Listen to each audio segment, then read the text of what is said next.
আসসালামু আলাইকুম। টিউশন বিডির শিক্ষক, শিক্ষার্থী এবং অভিভাবক সিরিজের আজকে ২০তম পর্বে কথা বলবো একজন টিচারের স্কুল কারিকুলাম সম্পর্কে জানা কেন এত বেশি জরুরি?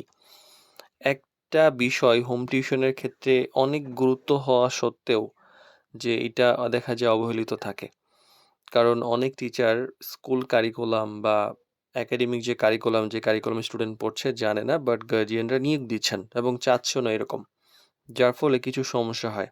একজন টিউটর হয়তো অনেক ভালো পড়াতে পারেন। কিন্তু একজন শিক্ষার্থীর স্কুলের কারিকুলাম, সিলেবাস, পরীক্ষার ধরন, কোয়েশ্চেন প্যাটার্ন যদি না জানেন তাহলে সেই পড়া অনেক সময় কাঙ্ক্ষিত ফল এনে দেয় না। কারণ টিউশন শুধুমাত্র পড়া যে বুঝানোর জন্য তা নয়, বরং স্কুলের পড়াশোনাকে সঠিকভাবে এগিয়ে নেওয়ার জন্যও একটা গুরুত্বপূর্ণ ভূমিকা পালন করে।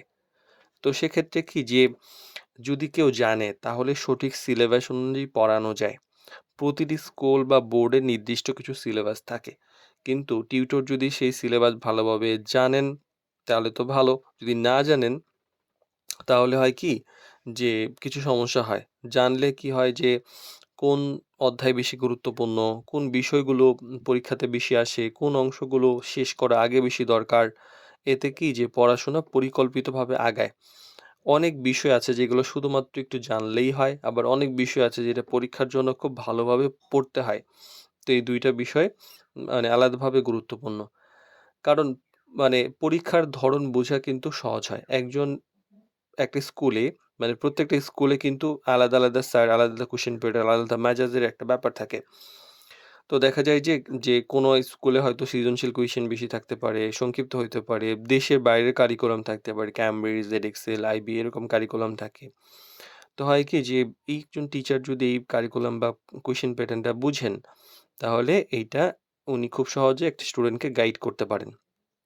কারণ অনেক সময় হয় যে আমরা দেই, ধরেন একজন বুয়েটের স্টুডেন্ট অনেক ভালো ম্যাথ পারে বা ফিজিক্স এক্সপ্লেইন করতে পারে। উনি হয়তো বাংলা মিডিয়াম থেকে এসেছেন, অনেক ভালো ম্যাথস, ফিজিক্স পারছেন।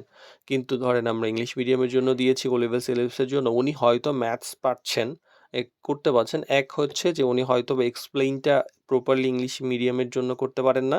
অনেকে পারেন। আবার উনি হয়তো জানেন না যে ওই বোর্ডে কি ধরনের কোয়েশ্চেনটা আসে, কিভাবে করালে ভালো হয়।